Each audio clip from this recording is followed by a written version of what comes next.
एक राजा की बेटी की शादी होनी थी। बेटी की यह शर्त थी कि जो भी 20 तक की गिनती सुनाएगा वही राजकुमारी का पति बनेगा। गिनती ऐसी होनी चाहिए जिसमें सारा संसार समा जाए। जो यह गिनती नहीं सुना सकेगा उसे 20 कोड़े खाने पड़ेंगे। यह शर्त केवल राजाओं के लिए ही थी। अब एक तरफ राजकुमारी का वरण और दूसरी तरफ कोड़े। एक एक करके राजा महाराजा आए। राजा ने दावत का आयोजन भी किया। मिठाई और विभिन्न पकवान तैयार किए गए। पहले सभी दावत का आनंद लेते हैं, फिर सभा में राजकुमारी का स्वयंवर शुरू होता है। एक से बढ़कर एक राजा महाराजा आते हैं। सभी गिनती सुनाते हैं जो उन्होंने पढ़ी हुई थी, लेकिन कोई भी ऐसी गिनती नहीं सुना पाया जिससे राजकुमारी संतुष्ट हो सके। अब जो भी आता कोड़े खाकर चला जाता। कुछ राजा तो आगे ही नहीं आए। उनका कहना था कि गिनती तो गिनती होती है, यानी राजकुमारी पागल हो गई है। यह केवल हम सबको पिटवाकर मजे लूट रही है। यह सब नजारा देखकर एक हलवाई हंसने लगा। वह कहता है, डूब मरो राजाओं, आप सबको 20 तक की गिनती नहीं आती। यह सुनकर सभी राजा उसे दंड देने के लिए कहने लगे।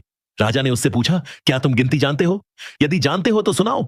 हलवाई कहता है, हे राजन, यदि मैंने गिनती सुनाई तो क्या राजकुमारी मुझसे शादी करेगी? क्योंकि मैं आपके बराबर नहीं हूं और यह स्वयंवर भी केवल राजाओं के लिए है, तो गिनती सुनाने से मुझे क्या फायदा? पास खड़ी राजकुमारी बोलती है, ठीक है, यदि तुम गिनती सुना सको तो मैं तुमसे शादी करूंगी, और यदि नहीं सुना सके तो तुम्हें मृत्यु दंड दिया जाएगा। सब देख रहे थे कि आज तो हलवाई की मौत तय है। हलवाई को गिनती बोलने के लिए कहा गया। राजा की आज्ञा लेकर हलवाई ने गिनती शुरू की।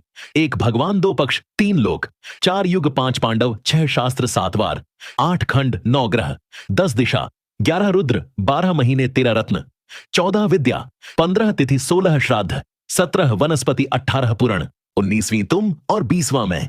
सब लोग हक्के बक्के रह गए। राजकुमारी हलवाई से शादी कर लेती है।